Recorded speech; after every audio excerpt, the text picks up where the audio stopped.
Hi everyone, it's Kim Bachany, the fitness doula, and I'm going to review some points about squatting today, especially in preparation for birth.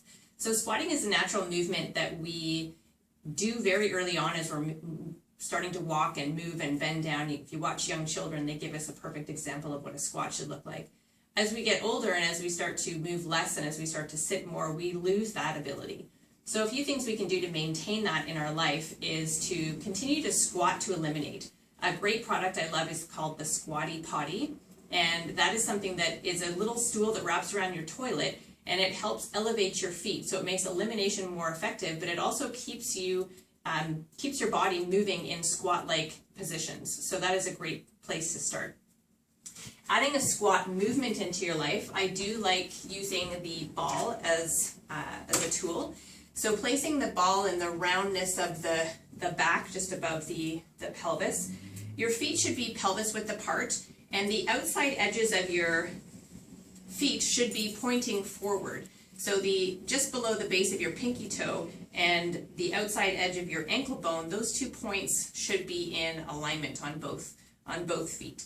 And when you're using the ball, what I like about it is it allows you to really press your bum back. Not everybody has the ability to do that in an unsupported position. So this is a great way to start building up more strength in the glutes that will allow you to progress to an unsupported squat and do it better and more efficiently. So I get women or people to put their fingertips right in the crease of their hips at the top of their thighs here and guide their pelvis back and allow your pelvis to follow the roundness of the ball. And what it really does is it helps us increase our range of motion again when we may not have the ability to do so in an unsupported position. We want to aim to try to keep the shins vertical and really press back underneath that ball and then pressing up through the heels so we get maximum activation of the glutes. The more forward our weight is in our feet, the more activation of our quads we have, and it's not an efficient and not the natural movement of a squat. So that's a great way to use the ball. In terms of using the ball in labor, I like using it for a supported squat. So rather than being, again, in an unsupported squat position when you're laboring, using the ball behind you is a great way to take some pressure off of the perineum. I'm just going to angle this down so you can actually see what I'm doing. Take some pressure off of the perineum.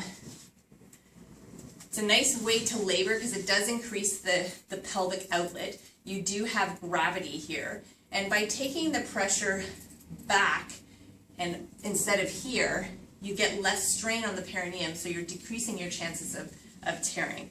So this is a nice way to just hang out, and even at the end of the day when you're not in labor, as you're preparing for your birth, do squats daily and get into this position daily. It will help build some strength and some endurance in your legs.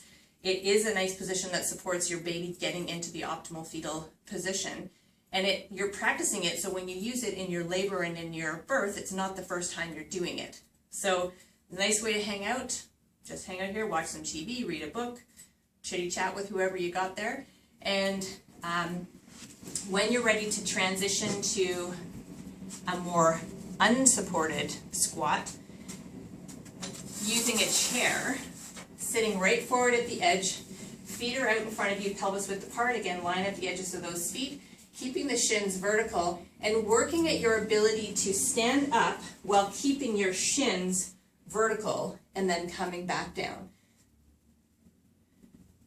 So that's a great practice and progression away from the ball. And eventually you would take the chair away and you would just do unsupported squats.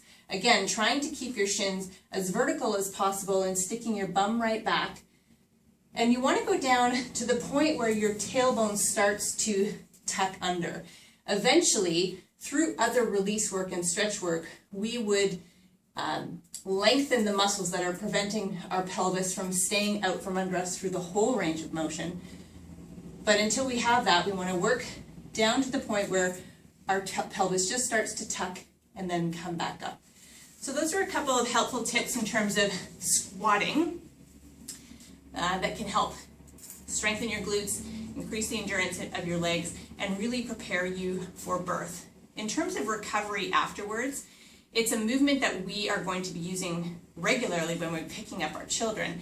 So you want to eventually, in the first few weeks of birth, start to try to incorporate those squats again. I would start with the ball first, getting eventually into a deeper squat, probably around 6 to 8 weeks postpartum. So I hope that helps. Thanks so much. We'll see you next time.